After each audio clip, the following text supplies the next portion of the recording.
Gusto mo bang kumita ng 38,000 o higit pa? Kung oo, subukan mo na. Ayan, pero bago tayo magsimula, ayan, unbox muna tayo ng Red Chef Casserole. No oil, supat, mga madam. Oo, no oil yan. Ang ganda niyan. Pagka no oil, alam nyo na, ready induction na rin. Kung gusto mo umorder niyan, ayan, ilalagay ko yung link sa comment section or sa description. Okay, start na tayo. Maganda tayo ng lalagyan. Lagay tayo ng 1 cup ng harina. Next, baking powder, 1 kutsara. Kung ayaw maglagay ng baking powder, pwedeng hindi na. Oo, tapos lagay ka itlog. Kung gusto mo namang wag maglagay ng itlog, maglagay ka ng baking powder. Oo, pwedeng alin dyan yung tanggalin mo. Tapos 2 cups ng tubig. Haluin mo lang hanggang sa, ayan, malusaw lahat ng dry ingredients. Oo, madali naman yan haluin, 'di ba? Napakadali ng mga rekado, ang daling hanapin, kahit saan mabibili mo agad-agad diyan sa palengke, kahit saan ka lumingon. Oo, mura lang din. Okay, salang natin sa kalan yung ating supat Red Chef na ready induction na bongga. Pahid tayo ng mantika.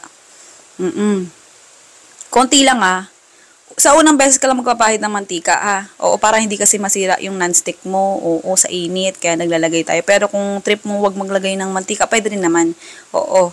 Okay, bawat scoop natin, half tablespoon. Tapos, sa pagbaliktad nito, pwedeng hindi mo na baliktarin, pwede naman baliktarin. Pero sa case ko, isang beses ko na baliktad, tapos hindi ko na binaliktad. Oo, ayan. Habang tayo nagsasalang pa at nagluluto, comment mo naman sa baba kung taga-saan ka. Malay mo, ikaw na susunod natin na mabigyan ng libreng electric hand mixer or silicone utensils. Oo, share mo na rin para todo na. Ayan, ganyan itsura niya pagka naluto na.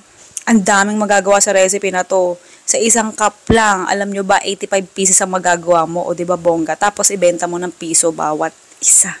O di ba? Hindi pa natin na-assemble, meron agad costing.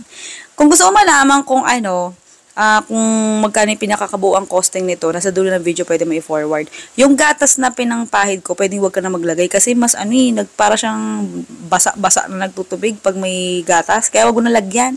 Kaya hindi ko na sinama sa costing. Pampaarte lang din. Oo, pangdagdag lang puhunan Kaya wag mo na isama din. Mas okay lang din pala. Mas okay kung diretso asukal tapos cheese na ilalagay mo.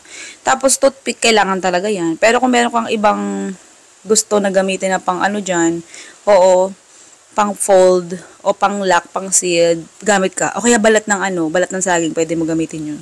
O, di ba bongga? Gupitin mo lang maliliit. Yun nga lang matrabaho. Okay?